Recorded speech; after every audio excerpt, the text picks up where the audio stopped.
Allah itu tidak akan mungkin menimpakan beban, nitip ke barang. Kalau ilustrasi saya tadi langsung tiba-tiba enggak. Pasti bertahap, dititipi ini dulu, ini dulu, ini dulu, karena dilatih untuk kuat.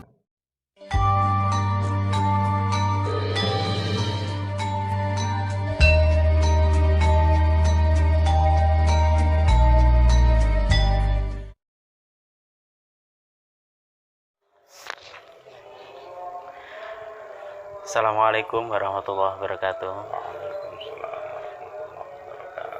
Kembali lagi bersama kami Santri Miling Channel, masih dalam acara nyecep banyu suci Perwitosari, nyecep barokahipun Syekh Abdul Qadir Al-Jilani.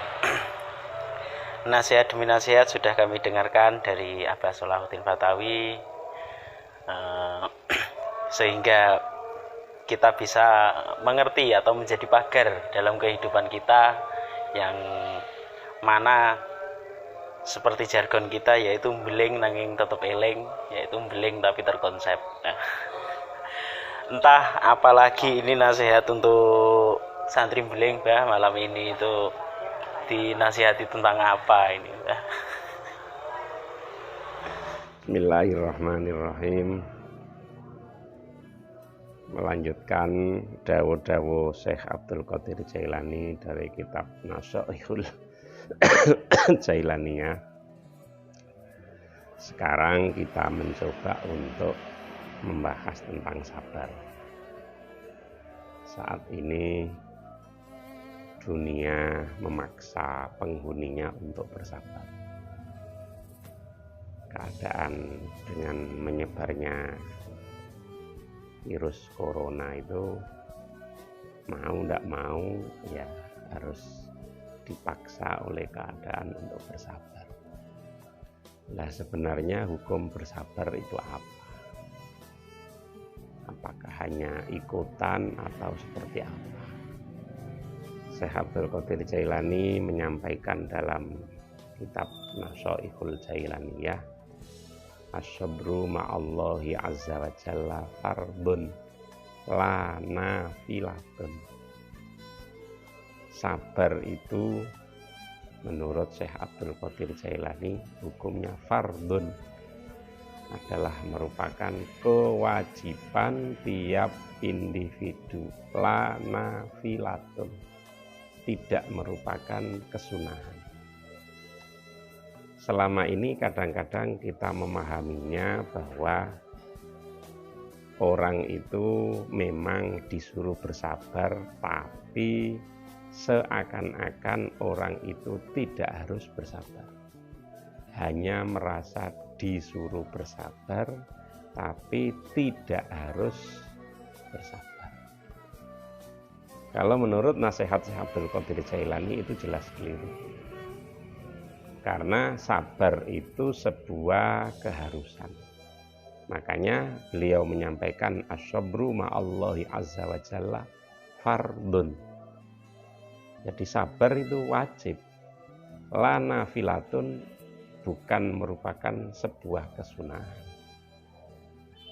Apapun bentuk kewajiban yang kalau dilanggar oleh manusia maka akan ada akibat yang tidak baik. Apakah akibat itu langsung dirasakan pada saat di dunia, ataukah akibat itu nanti akan dirasakan kelak fi yaumil akhirah? Sabar adalah merupakan sesuatu yang manakala seseorang tidak mau mengerjakannya, ia sudah menuai ketidaknyamanan di dunia. Itu sabar. Artinya begini, orang diperintah untuk sabar itu kan karena situasi tertentu, atau lebih tepatnya pada saat ada musibah, pada saat adanya takdir yang tidak mengenakan kepentingan nafsu. Lah, kalau orang itu pada saat menerima musibah, pada saat merasakan ada takdir yang kurang cocok dengan keinginan, kemudian orang itu tidak sabar, maka akan menjadi malapetaka, minimal hatinya akan gundah. Makanya sabar itu harus. Ngapain kamu tidak sabar? Coba, lah wong saya ini dikasih kayak gini nggak sabar. Ya sakit sendiri. Sakit sendiri. Kira-kira ilustrasi saya adalah seseorang berjalan. Kemudian dalam perjalanannya itu dititipi sebuah beban. Ya kan? Mestinya orang itu berjalan punya tujuan. Karena ia punya tujuan, maka perjalanannya harus ditarget. Tapi mereka juga tidak ingin perjalanannya terganggu. Nah, kalau perjalanan itu begitu dimulai, kemudian berangkat, dalam perjalanannya tidak ada beban yang dibawa. Beban secara fisik, ini ilustrasi saya. Maka dia lancar perjalanannya sampai di tujuan. Tapi kalau kemudian dalam perjalanannya itu dia disuruh membawa beban, dan kemudian beban ini dia tidak kuat memikul. Kira-kira mau seperti apa? Maksa jalan. Ya terseok-seok dia. Kalau ia terseok-seok, belum tentu sampai di tujuan, fisik sudah kelelahan. Nah, itulah sabar. Ibaratnya perjalanan ini kalau kemudian menuju ke satu tujuan, kemudian dalam perjalanannya kok disuruh membawa beban, tidak kuat, ya istirahat. Wong beban itu tidak selamanya dititipkan. Kenapa tidak kamu tunggu saja? Nunggu nanti pemiliknya ngambil. Nggak usah kamu bawa. Ilustrasinya kamu perjalanan, kemudian saya nitip ini, wah berat sekali. Nanti ya saya ambil ya, kira-kira begitu ilustrasinya. Kemudian kita maksa, jalan terus, ya beban. Tujuan durung mesti kesampaian, kita belum tentu sampai di tujuan, tapi kita sudah payah. Ilustrasinya sabar itu seperti itu. Jadi orang disuruh sabar itu kan disuruh istirahat sebenarnya. Makanya kalau kemudian orang melakukan perjalanannya, tiba-tiba ada yang menitipkan barang, ya sudah sabar, ya sudah saya tunggu di sini, saya tidak kuat bawa beban ini.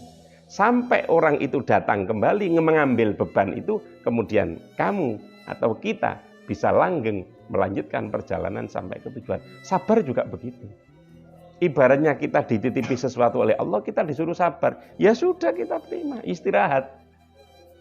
Ya kan, wong memang kewajiban kita sabar. Kewajiban kita menunggu. Tunggu Allah mengambil beban ini, kemudian kita melanjutkan perjalanan. Jadi intinya sabar itu adalah ketika kita mendapat masalah apapun, kita itu serahkan kepada Allah, nanti juga akan diambil lagi. Persis seperti itu. Jadi kalau dalam psikologi kepribadian kalau tidak salah itu ada tentang watak, karakter, sifat, dan sikap kalau tidak salah.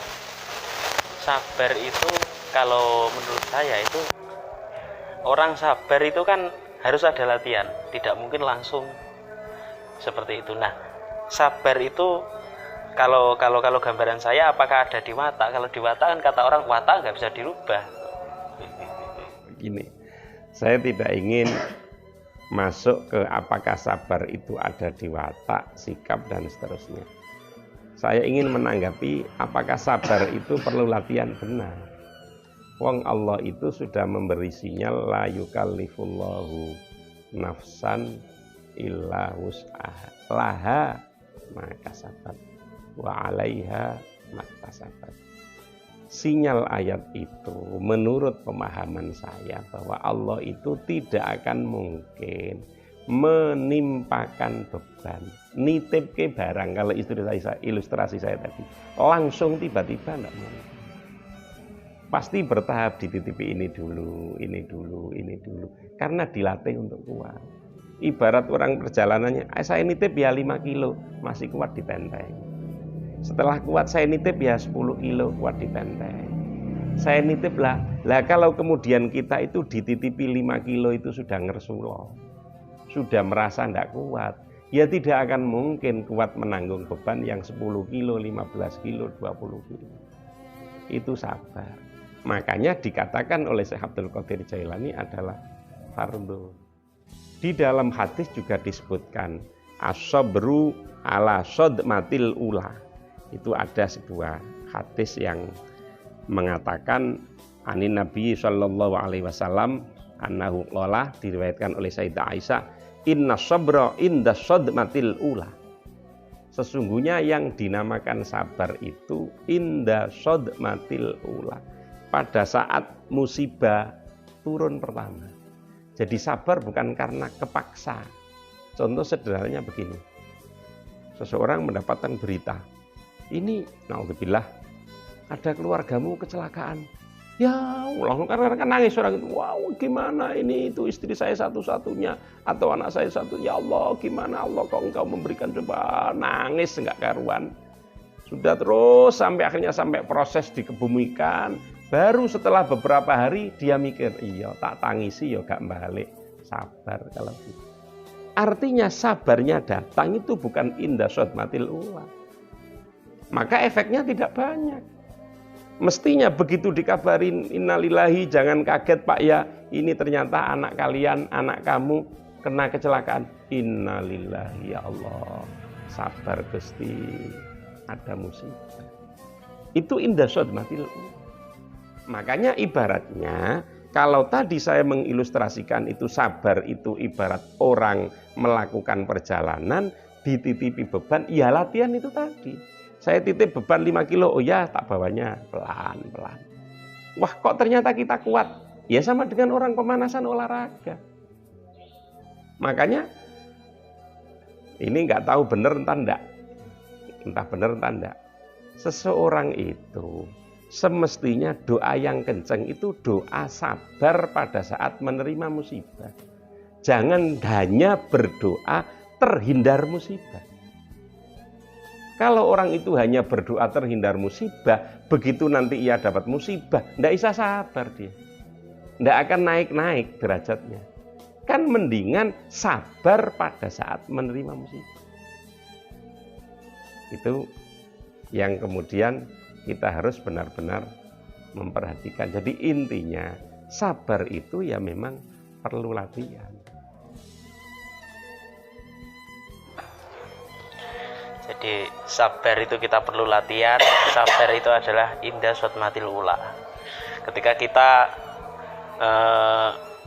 misalnya lah kita itu anak muda pacaran, kita harus menerima keputusan bahwasanya kita itu diputuskan, langsung menerimanya dengan legowo. Itu adalah sabar. Nah, mungkin ada tambahan pertanyaan.